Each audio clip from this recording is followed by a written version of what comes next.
Okay, so hello class. So we're going to be diving extensively na sa pag-polish atong application as well as additional ng mga topics nga akong i-add.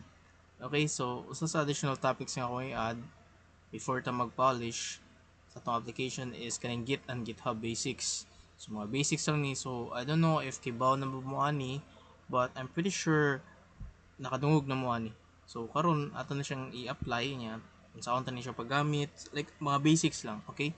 So mao na siya to ang i-tackle karon. So Git and GitHub.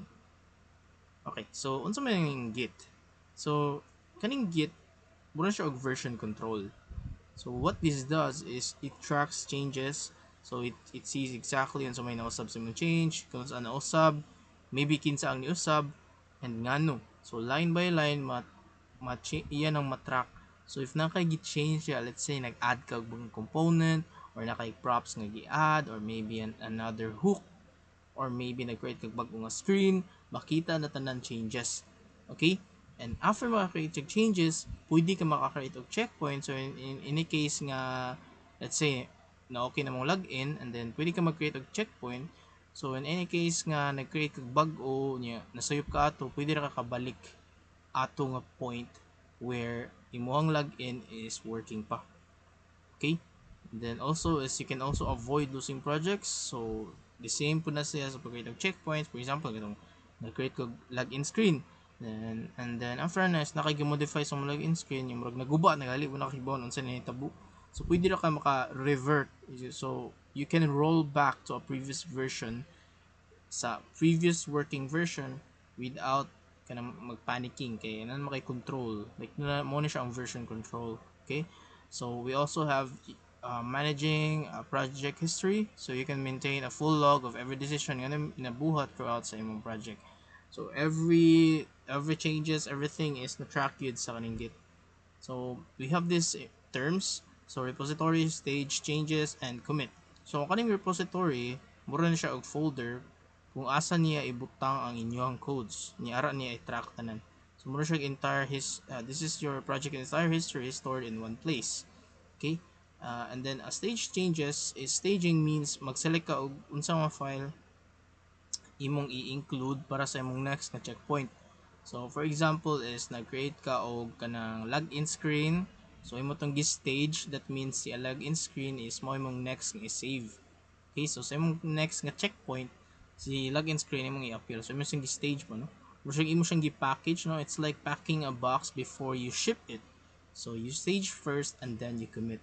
And then a commit is kanang lang murag okay, if okay na kasi mong codes ana ganana ka mo commit ani, boom, you can commit it. It's going to save a snapshot of your stage changes, and then it's permanently recorded in your project history with a message describing on some gibuhat. Now every commit can be a save point you can return to. So mo na siya. Mga important terms diri nga atong may bawaan. Okay, so staging and then commit. So this is the full Git workflow. So I mean I dili siya ingon full, pero every time nga magbuhat ko sa pang project, natay pinaka basics nga 4 steps in order para maka-work ka sa tuang Git. So una is mag-change kag file. So mani maghimo kag magsuwat kag code. After na imong i-check ang status sa imong Git. After na is imong nang stage ang files. That means ang katong mga gi-change nga code or mga files imo tong gi-ready for commitment. Then after that, you are going to be committing the changes. So if you're good to go, pwede na ka magkuhan, okay na yung code, imo siyang gi-stage, imo siyang gi-package, and then you commit it. So you commit the change. So that's it. That's the full workflow. And then we are going to be exploring the git commands. So pinakauna command atong gamiton ron is going to be the git init. So this creates a hidden .git folder inside your project. And this folder is where Git stores all your history settings and track changes. So, example na is, ay, murag mo na siya ang initialize og repository sa imong project. So, mo na siya, una na is wala pa dyan kay suda. Naka basic na naka folder no, naka file structure na. But, wala pa kay Git repository diha niya. Para mabutangan siya Git repository, mo adto sa terminal unya mo run kag command nga git init. But before that, you have to make sure nga naasa kay git installed sa imong system. So naratay I think naratay mga content, naratay mga tutorial para mag-install og git sa tuwang system. Okay? But once you have that, you can then run git commands. So first nga inyong command gamiton sa inyong terminal dito sa inyong project, you use git init. So ato na nang explore later. Makita na nato. And then kaning git status is mo na siya mo check unsa may status no, unsa may mga files nga nausab, unsa may bag-o, unsa may na change, unsa may na stage na. So we have these three groups, no? Makita kag untracked files, mga modified files, stage files. So this is going to be mo na siya ang mga groups or mga ways para makibaw ka unsa mga files, unsa mga status ng mga files. So untracked files, mga new files Git hasn't seen before. Modified is mga existing files can usab. Stage files is stage files nga ready na ba to be committed. Okay? So you have to make this a habit that you need to run git status before creating another git command para imo ma-check ay na-track ba niya na. Okay, so git add nya na dot. So this mo na siya ang tig stage. So git add stages all change and new files in your project folder, preparing them to be included in the next commit. So that means everything in this folder. So let's say naka folder diha, work ka ana nya gana ka stage tanan, so mopindot ka masuwat ka og git add nya dot.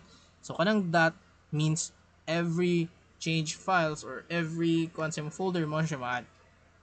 Okay, so this is going to change, this is going to be is going to move files that are modified to files that are staged.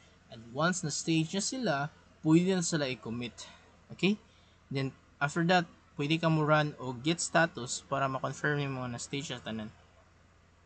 By the way, so if ganahan lang ka mo add o specific file, you can also do it. So, the same as like anime, you can also stage a single file, git add niya unsa nga file name. Okay? And then git commit. So git commit mo na siya ang last. Okay, mo siya i-commit ang mohang changes. This creates a permanent checkpoint from your stage file. So the M flag lets you attach a screen message describing what you change. Nana. So each commit bundles the stage changes into a permanent record stored in your project history.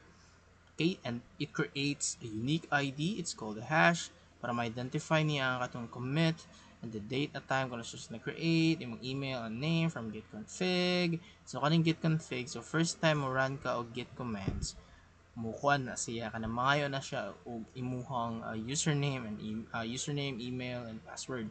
So kani siya is more siya configuration sa mong git, so unsa na siya nga user.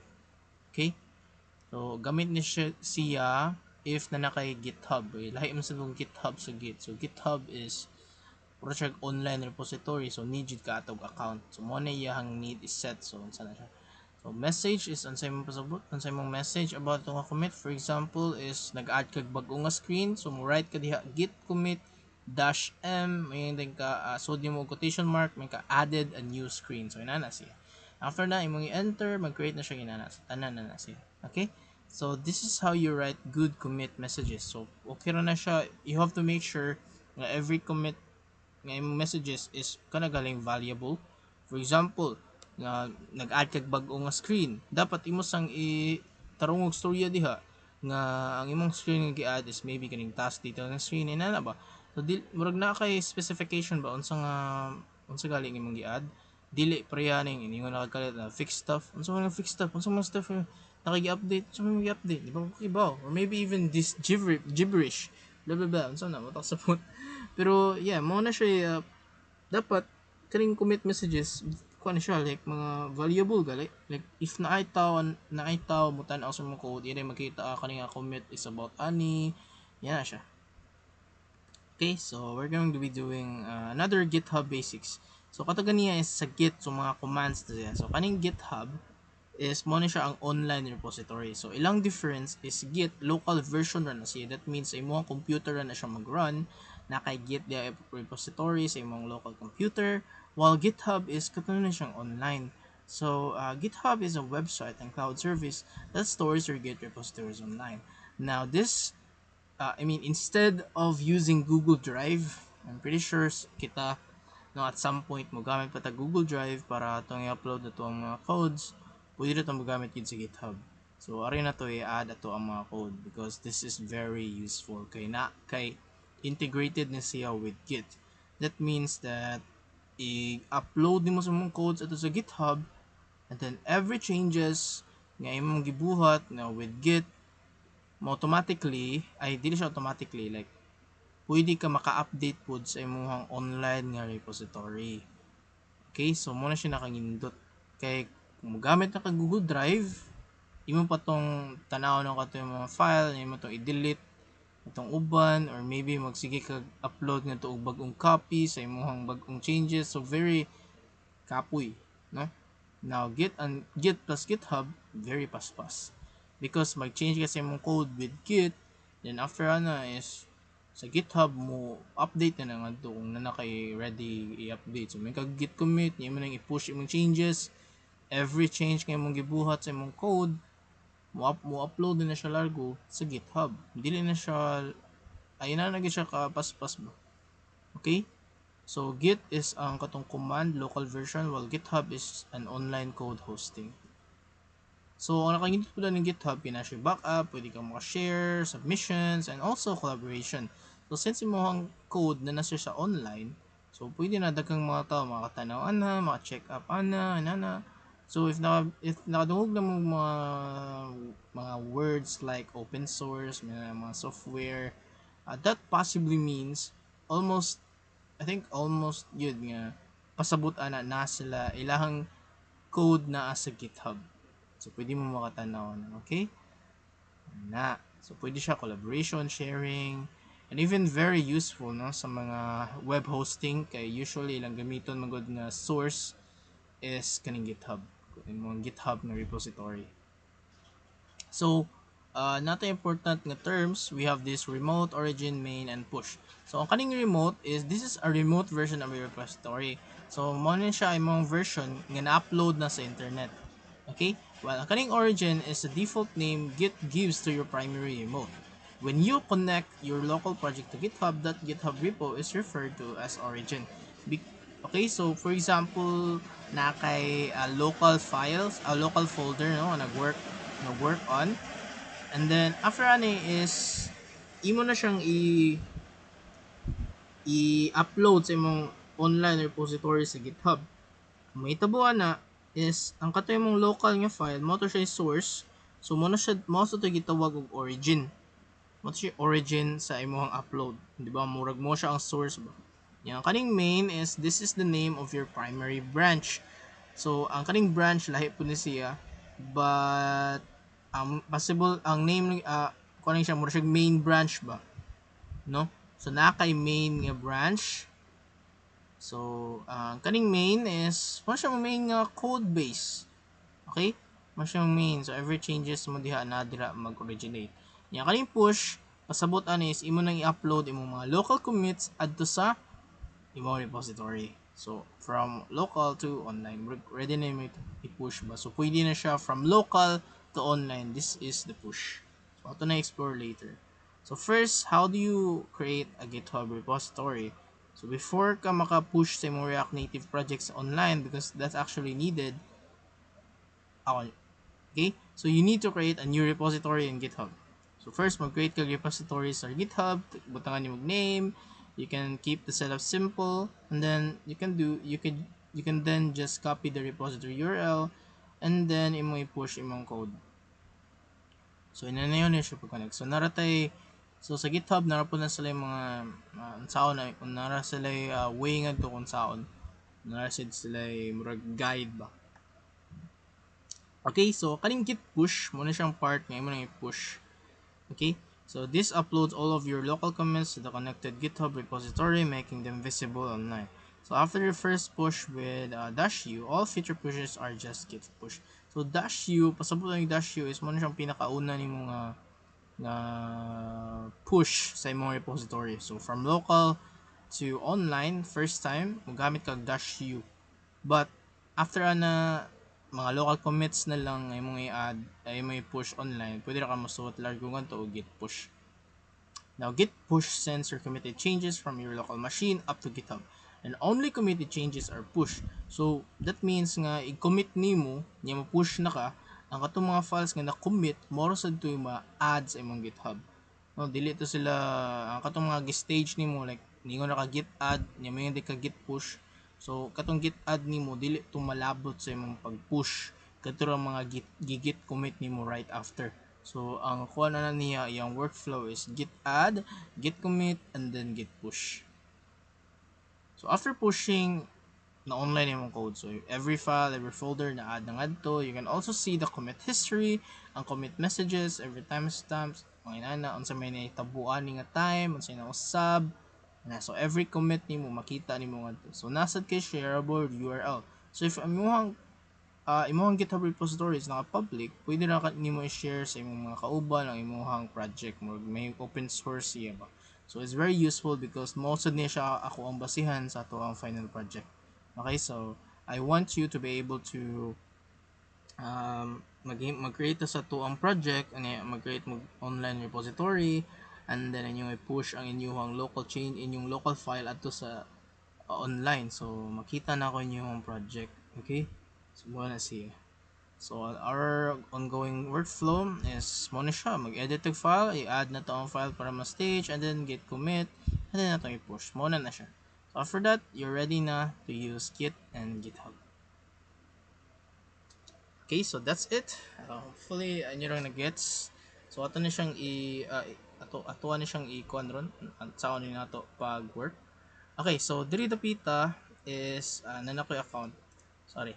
Una is mori mo sa github.com, but if wala pa mo git, pwede ra mo download og sa git. So git download. So git install kani siya imo siyang i-install ang git ana.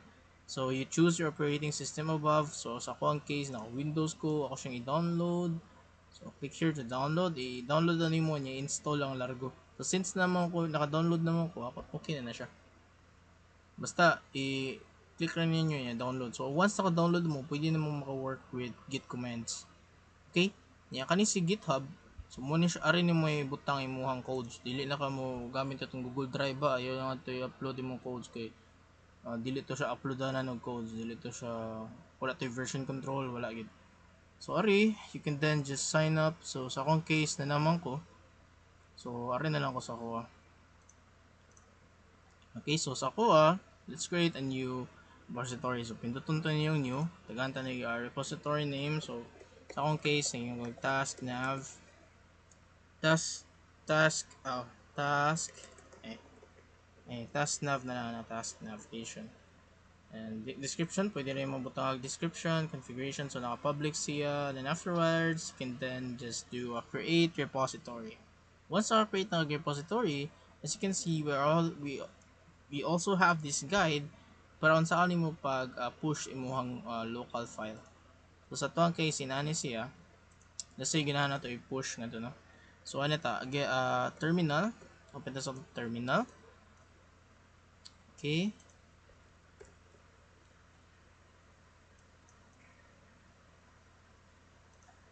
Okay, ato lang ko sa terminal kay ato lang ko sa laing nga terminal because nag-run mo gud niya to ang app. Okay, let's do a git init. So this is going to initialize a repository for us. So again, dapat installed na ang git sa imong sistema para maka-work ka ani. Okay, so arita diri atong tanawon. So first diri is git init. So kani siya is pasabot ra ginani is mag-create ka og bago nga file niya sudlan nimo og hashtag tasknav. So kani hashtag tasknav ibutang nimo sa bagong file sa mura na siya. So sa total case pwede ra kani atong sundon line by line. So git init, git add, git commit, git branch, git remote, add, and git push. So we can do just that. So git init, this is going to initialize a repository for us. So after maka-initialize na repository, so sa tong case naka-initialize naman siya. If nakabantay mo sa tong files na sila yung mga M, U, U, U, U, U. So pasabot na ni is kani is modified siya. Kani siya is untracked. So this means these are new files. Modified means that this is a new file. Ay modified like kaning layout na usab ni siya. So ano na siya. So U, U, U. Yung kani siya is actually U and M raman na siya usually. Okay? So atong buhaton karon is, so we're going to do an add, but dili lang kaning add at readme kay bag-o ni siya. So atong buhaton is git add niya dot. So what this does is it's going to add every modified files, no, every modified files to be staged. So siyang i-enter, loading pa siya. Okay, niloading siya or wala ako na-enter? Okay, niloading siya. Okay, so ayan ang na-add na. As you can see from you, na-add na sila. So once okay na, git commit, nakita ra, makita ra siya. Kaya ko lang ibutang sa igbaw. Control L para mo-clear siya sa git bash. So git add, ay git commit. Let's say okay na kami changes. Butangan na mag dash m, yun sa mga changes. May akong case, ako lang ikon, yun lang kung added new screens, ano lang, no, simple lang. Ayaw dapat siya specify, dapat meaningful, but sa akong case, ina lang kay for demonstration naman. So git commit, once okay na siya tanan, as you can see, wag tang natanan files, that means that your application is kinado kay problema. Ano may problema na to dire? Bahala na siya anyways. So ari, so na-commit na nako unsa may need na ko buhaton. So after committing, no, after nimo ma-commit, so git add, imo na i-commit, so you can then just do a git branch dash m main. So mag-create ka og branch nga main, ako lay paste dire. So git branch dash m main, imo siyang i-enter.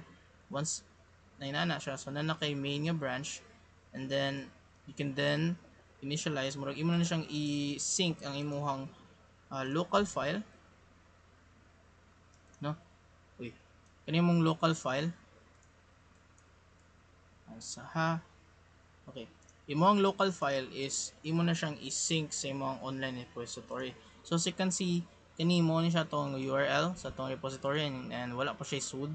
So ato na siyang ipasa, no, from our local file kani siya tanan atong ibutang diri sa tong GitHub. So we can then just paste, kaya ko lang i-reason kay naila so okay, so mo ni siya. So git remote add origin https github mo ni siya ang akong git repository, ako siya i-add nya. After mong na-initialize ang imo, murag na connect na sila, you can then just do a git push u origin main. So the origin is sa imong main, no? So you're going to be pushing first time ang origin is main. This means ang source sa imuhang i-push ngadto is imuhang main nga branch, which is kani siya. So from master ni mo siya main, so ang main imong i-push ngadto. So imo siya i-enter. Afterwards, mag-wait lang ka. So need ni siya internet. So after na-add na nimo. Okay, so git main, so na-add na siya. That means kung ato siyang i-refresh ang ato ang file, nabutang na diri sa ato ang GitHub repository. So as you can see, every commit kani atong initial commit, added new screens, nakita nimo ang mga commits. Okay? So that's it. That's how you work with Git. Okay, so mo na siya class. Okay, so next na to ani is mag-polish na ta. Then after na to polish, again mo gamit ka na Git and GitHub. Okay, so that's it. Thank you so much and goodbye.